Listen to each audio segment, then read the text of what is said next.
Obviously we didn't have a crystal ball. We couldn't tell who was going to be where, but we had identified that as a good draft for us potentially.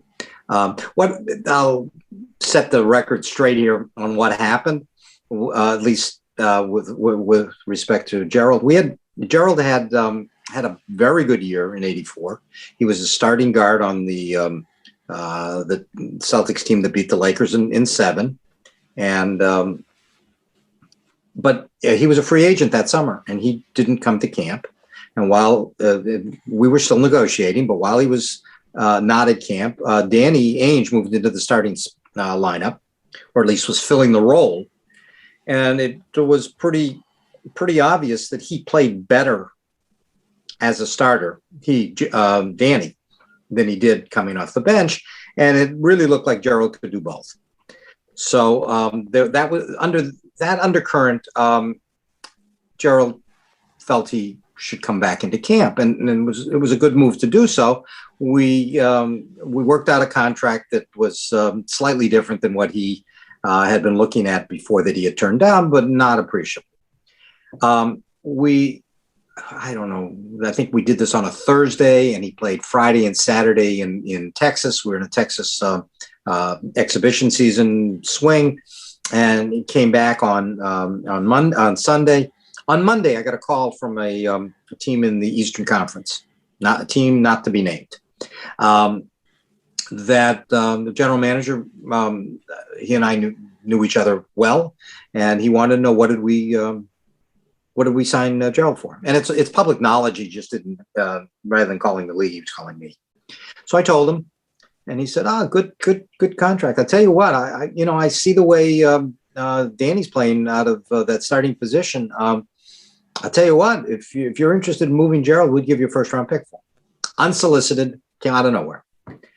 I immediately called Red, got a conference call going with KC, Jimmy Rogers, Red, and myself. And we decided it was worth pursuing outside of conference. And we did a quick take on what teams were likely to have, over the next year or two, likely to have less than stellar seasons. And would have decent draft picks. Now, this was the second. I think this was only the second year that the lottery was in place. I think it was the second year. I talked to two clubs, and they both were interested for a first-round pick. Seattle, one of them came back to me and said, "We'll give you a second-round pick in '86." And this was now the fall of '84, but we want lottery protection.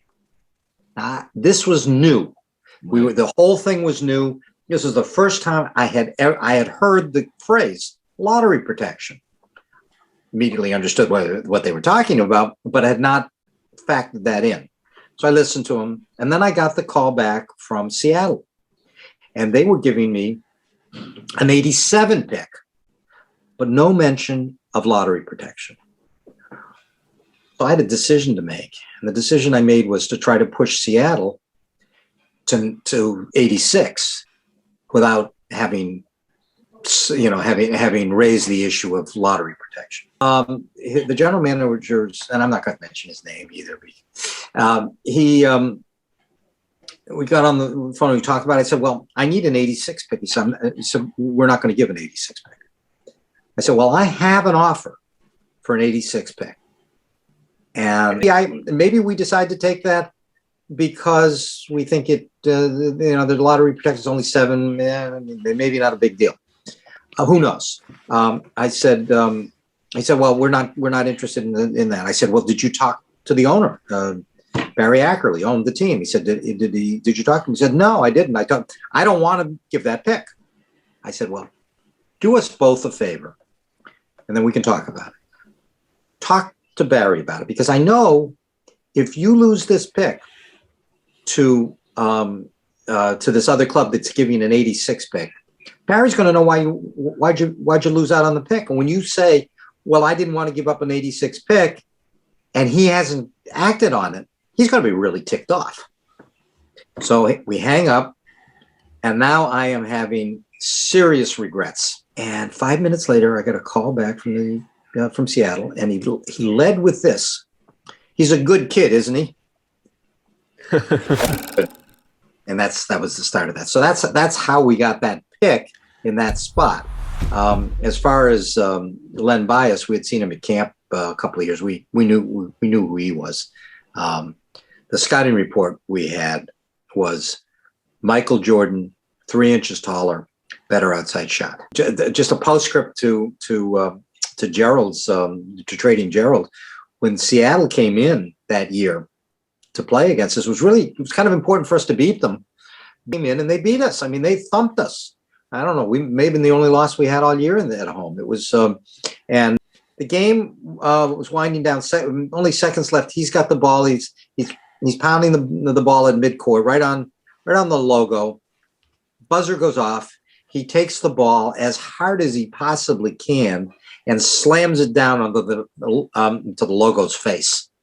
And afterwards, I got asked about that. Did you see what Gerald did? And I said, yeah, I did. What'd you think? I said, I can't. Nobody wants to be traded from the Celtics. I understand that. And I don't. I'm not. I haven't talked to Gerald since, so I don't know any more than that. CLNS History is powered by FanDuel, the exclusive wagering partner of the CLNS Media Network.